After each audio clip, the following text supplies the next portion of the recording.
Welcome to the David Dean Show, a weekly look at West Georgia Wolves football brought to you by Systems and Methods. SMI, a proud supporter of West Georgia Wolves football.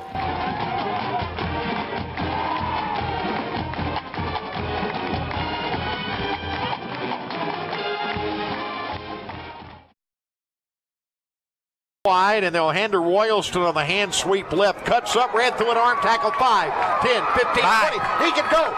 Christian to the 30, to the 20, to the 10. Touchdown, Christian Royalston. And hello again, everybody. Welcome into the David Dean Show, looking back at West Georgia Wolves football with a victory last week over North Greenville. A look ahead at this weekend of the West Florida matchup. And Coach Dean, thanks for being with us today. It was a fun day and a heck of a performance, I thought, out of our guys virtually in every phase of the ball game last Saturday. Well, I agree with you. Our defense played an outstanding football game to hold an offense like that to a little over 170 yards, and a lot of that came on the last drive of the game when most of our backups were in. Just for an outstanding day for us defensively.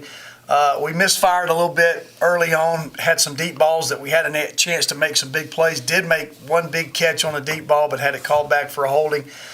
So it was just a little bit of a frustration start offensively. Both our first two drives, we started on the 6-yard line and the 2-yard line.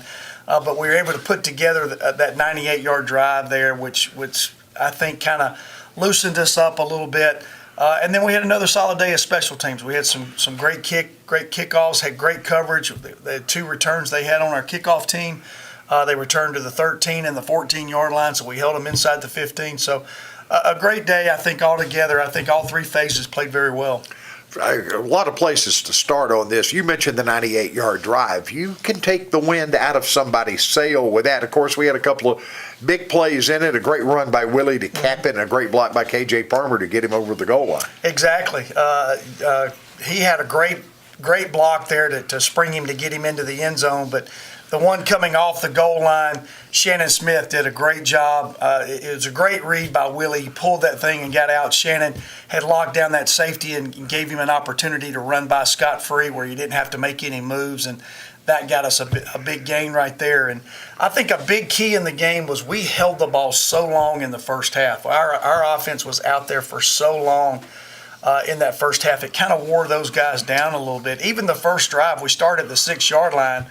We got it all the way out to the 48, but we had 3 penalties in that one drive, so we just kept paying for our own real estate. If we don't do that, we had the big catch down there inside the 10-yard line. It could have been a very, very good start for us, but, the mistakes there early on just hurt us. Defense, again, looked like they loaded up against Devontae Jackson. Willie had some running opportunities. We got the passing game going, and speaking of the running back position, you've been telling us since August, keep an eye on Christian Royalston. He's shown it, and boy, did he really show it Saturday. Well, that was a big run that he had. He outran everybody out there onto the edge and made a great cut, stuck his toe in the ground, and went downhill in a hurry. And he had one guy he had to beat, and he made that guy miss.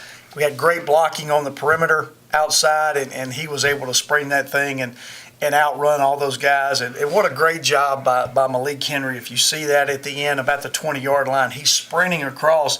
And the only guy that was really gaining, I'm not really sure he was gaining, but he was close. Malik runs right in front of him and cuts him off and makes sure that guy doesn't get there. Just great hustle on the guy from the backside.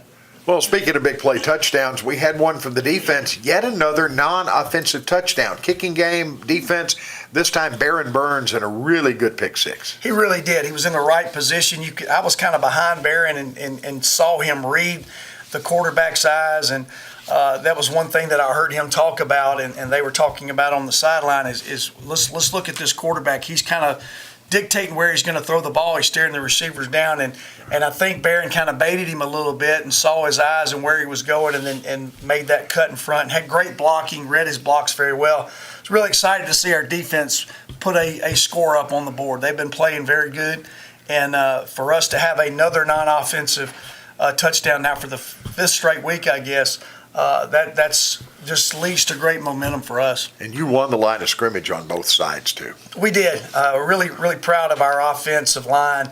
I think a lot of that, again, because we held the ball for so long in the first half, we kind of wore those guys down. But our defensive line played an outstanding football game. Pressure on the quarterback the entire game. And I'll give that North Greenville quarterback credit now. He took some shots, and he kept getting back up and kept making throws and kept making runs. He's a tough kid because we were putting a lot of pressure on him, and it was pressure from our defensive line. It wasn't necessarily blitzing. It was just those guys getting in the backfield and wreaking havoc. When we talked last week, you really kind of expected a Jeff Harrington football team to come in and be physical. It looked like our guys took that as a challenge and were ready for the physical part of it. Well, I think they were. I think they enjoyed the challenges of trying to be physical, and we knew that they were going to do that. We knew that they were going to be very sound in technique and fundamentally sound. I'll give our players credit. They approached this game in the right way. They warmed up very well. They were in the locker room. I could see a lot of focus in the locker room before we came out for kickoff, and it carried over to the game. And we need to do that every week. It's hard to do that. It's hard to have that type of intensity week after week after week, but somehow we're finding a way to do that.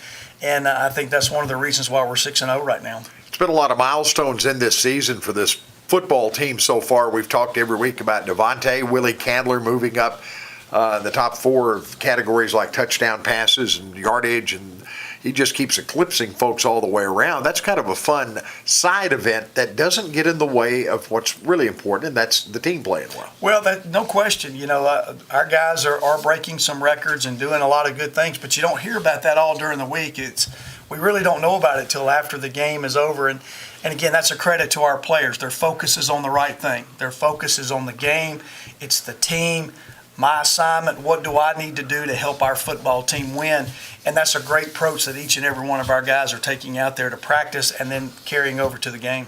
Coach, I always hate to bring this up. National rankings, we moved up 6 straight weeks. We've taken at least one step forward. It seems like a team that's taking care of business very much there. And again, the national rankings are nice, but you are putting yourself in good position when Super Region 2 starts putting numbers together. That's where it matters. Well, it does, but we got to keep winning. That's a big part of why we're moving up is because we're winning every single week. And, it's like I tell our guys all the time, you can slide down just as fast as you made your climb. I'm really proud of the way that our kids have come from 19 to 4, but we don't want to make that slide back down. And as long as we continue to prepare the way that we're preparing every week, staying focused, and not hurting ourselves out on the field, we've got a chance to be successful, and hopefully we'll do that again this week. And one thing, of course, for the league, a point of pride, we got 3 teams in the top 10. That's impressive. Yeah, it is impressive, and it's the 3 teams that right now are leading the conference. Us, West Florida, who we play this week, and Valdosta State, who's playing outstanding football right now. Again, from top to bottom, this is probably the toughest conference in the country in Division II football, and we're proud to play in it. We know that we have to play every single week. That's what makes our record so impressive right now. When you look at what we are doing, what Valdosta's doing, what West Florida's doing, when you're winning these games week in and week out in this conference, it says that you have good football and there's good balance in the conference. Coach, this is the 3rd time in the last 10 months we've seen Coach Shinnick and the West Florida Argonauts. We're down there Saturday night, 7 o'clock. Last year, we remember that we found out 2 totally different kind of ball games, except neither one of them ended right. No, they didn't end right, and it was very frustrating. The regular season, we jumped out to a 16-0 first quarter lead, and they had some big plays right before the half, gained some great momentum. Fluke play in the second half that gave them a lead. When we intercepted the ball, our linebacker hits the ground, his foot comes up and kicks it out of our safety's hands right to them for a touchdown. Just a lot of things that went wrong in that first game. And then the second game, they played an outstanding game defensively. We played very well defensively, and it was a low-scoring game. Still had an opportunity to come back and win that game. We missed a field goal, and that ended up being the difference in the game. So they're a very good football team. They're very well coached. Our guys remember those games, but we can't live off those memories. Yeah. We got to put those behind us. It's a new season. It's a new team. Everybody's new. We just got to go out and we got to do what we've been doing each week. I know they got a couple of familiar folks back, especially on offense, Schwartz and Lehito. Different quarterback and a different team, but still a good team. Still a very good team. What they do, they keep you off balance. They're very good with play action. They have a very good offensive line. They roll in a lot of guys like we do, playing a lot of offensive linemen to keep those guys fresh. They've got a big running back that is a really good player. He's a good physical runner. And then they got some wideouts that are dangerous. They got speed. They got guys that can make acrobatic circus catches. So they're very well balanced in everything they do. Defensively, same way. They're good. They can fly around. They're very good up front. They cause you some confusion with some things that they do. They go from a 3-man front to a 4-man front, and you got to be on top of your game.